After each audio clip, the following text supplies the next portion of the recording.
जय हिंद दोस्तों, स्वागत है आपका। आज के जेटेट क्लास में हम लोग देखने वाले हैं बाल विकास एवं शिक्षण शास्त्र से पूछे जाने वाले महत्वपूर्ण प्रश्नों को। तो चलिए स्टार्ट करते हैं। यह वीडियो पेपर 1 पेपर 2 दोनों के लिए इंपॉर्टेंट है।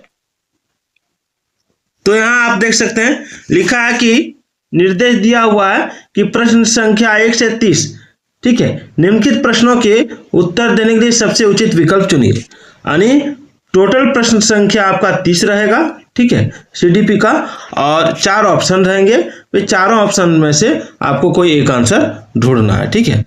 तो लिखा है पहला सवाल क्या कि शिक्षार्थियों में बहुत विभिन्नताएं होती हैं, इनमें से किसके या किनके लिए शिक्षक को संवेदनशील होने की आवश्यकता है। ऑप्शन है आपका संज्ञानात्मक क्षमताओं और सीखने के स्तर पर आधारित विभिन्नताएं, या भाषा, जाति, लिंग, धर्म, समुदाय की विविधता पर आधारित भिन्नताएं। अब यहां देखिए लिखा है कि नीचे दिए गए कूट के आधार पर सही उत्तर चुनिए।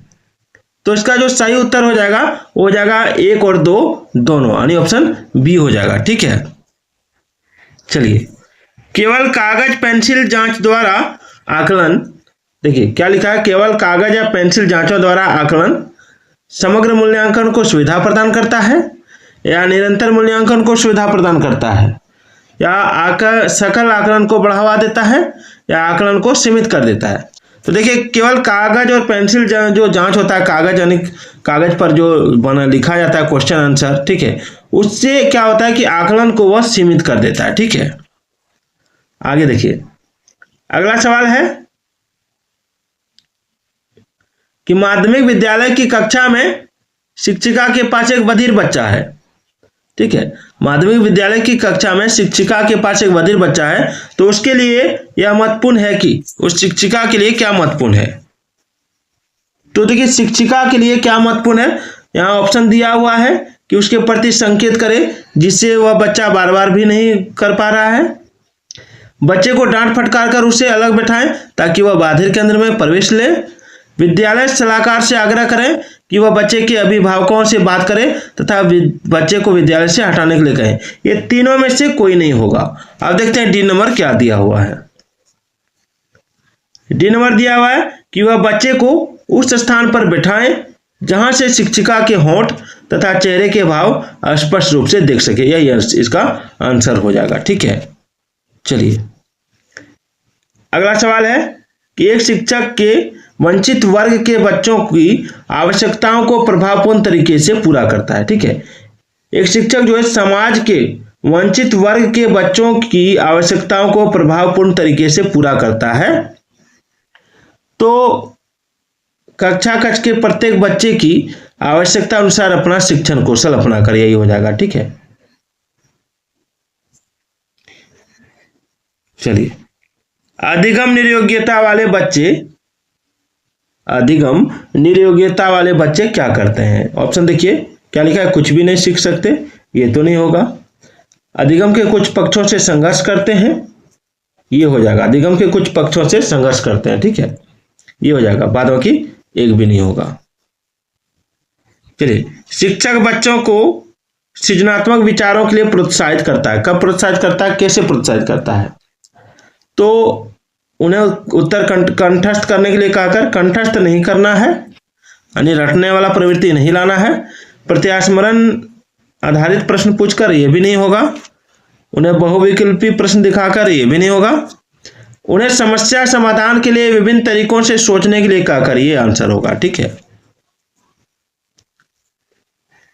7 नंबर है कि विशेष आवश्यकता वाले बच्चों से व्यवहार करने के लिए निम्नलिखित, आगे देखिए, निम्नलिखित दार्शनिक दृष्टिकोण से में से किसका अनुसरण किया जाना चाहिए।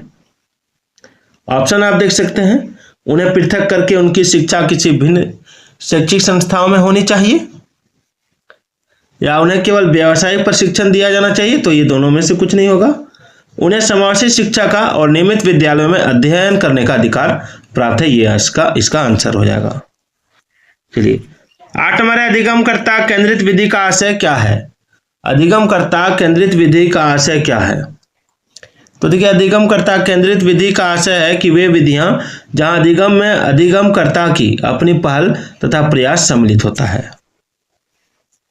चलिए, निम्नलिखित में से कौन एक सीखने के लिए प्रमुख है? निम्नलिखित में से कौन एक सीखने के लिए प्रमुख है? तो देखिए, अनुबंधन नहीं होगा, रटकर याद करना ये भी नहीं होगा, अनुकरण भी नहीं होगा, अर्थ निर्माण होगा। चलिए, पियाजे तथा वाइगोत्स्की के अनुसार एक रचनात्मक कक्षा कक्ष में अधिगम क्या है? तो देखिए, इसका आंसर होगा शिक्षार्थियों द्वारा स्वयं सृजित किया जाता है जो सक्रिय भूमिका निभाते हैं। ठीक है, आगे देखिए, निम्नलिखित में से कौन सा आधारभूत सहायता का एक अच्छा उदाहरण है? निम्नलिखित में से कौन सा आधारभूत सहायता का एक अच्छा उदाहरण है जिसका आशय है कि समस्या समाधान को तब तक सिखाना जब तक शिक्षार्थी स्वयं न कर सके? तो देखिए, इसमें जो आंसर होगा वो हो जाएगा आपका ऑप्शन डी, उसे यह बताना कि वह बार बार प्रयास द्वारा कर सकती है। चलिए, आपकी कक्षा में सीखने की विविध शैलियों वाले बच्चे हैं, उनका आकलन करने के लिए आप उन्हें क्या करेंगे? तो उन्हें विविध प्रकार के कार्य और परीक्षण देंगे ताकि बच्चे सीख सकें। आजकल बच्चों की गलत धारणाओं की वैकल्पिक धारणाएं कहने की प्रवृत्ति है, उसे क्या कहा जा सकता है? तो उसे कहा जा सकता है पहचाना कि बच्चे सोच सकते हैं और उनकी सोच प्रौढ़ों से भिन्न होती है। ठीक है, निम्नलिखित में से कौन सा एक माध्यमिक विद्यालय की कक्षा कक्ष में शिक्षक की भूमिका का सर्वोत्तम या उचित वर्णन करता है? तो इसका आंसर होगा चर्चाओं के अवसर उपलब्ध कराना। ठीक है, चलिए, 15 नंबर है कि अभिप्रेरणा और अधिगम के बारे में निम्नलिखित में से कौन सा कथन सही है? तो देखिए, अधिगम केवल तभी प्रभावी होता है जब शिक्षार्थियों में भीतरी प्रेरणा हो, सीखने की अंतर्निहित इच्छा हो। ठीक है, चलिए, सीखने के बारे में निम्नलिखित कथनों में से कौन सा एक सत्य है? तो देखिए, इसका आंसर होगा आपका ऑप्शन बी, सीखने की सामाजिक क्रियाएं सुविधा देती हैं। चलिए, निम्नलिखित में से कौन सी एक महत्वपूर्ण गतिविधि बच्चों को सीखने के लिए सक्षम बनाती है? व्याख्यान, निर्देश, पुरस्कार या संवाद? तो देखिए, जो सीखने के लिए महत्वपूर्ण बनाती है वो होगा आपका संवाद। चलिए, विकास के बारे में निम्नलिखित में से कौन सा एक कथन सही है? तो देखिए, इसका आंसर होगा विकास भिन्न व्यक्तियों में भिन्न गति से होता है। चलिए, आगे बढ़ते हैं। मध्य बचपन अवधि कौन सा है? मध्य बचपन अवधि, तो देखिए, मध्य बचपन अवधि आपका 6 से 11 वर्ष। अंतिम सवाल है कि किसी व्यक्ति को आकार देने में वातावरण के घटकों की कोई भूमिका नहीं होती, क्योंकि प्रत्येक व्यक्ति की वृद्धि उसकी आनुवंशिक संरचना से निर्धारित होती है। यह कथन ठीक है या ठीक नहीं है, क्या होगा? तो देखिए, यह कथन आपका हो जाएगा ठीक नहीं है, क्योंकि बहुत से शोध यह सिद्ध करते हैं कि विकास में वातावरण का बड़ा प्रभाव पड़ सकता है। तो वीडियो कैसे लगी कमेंट जरूर कीजिएगा।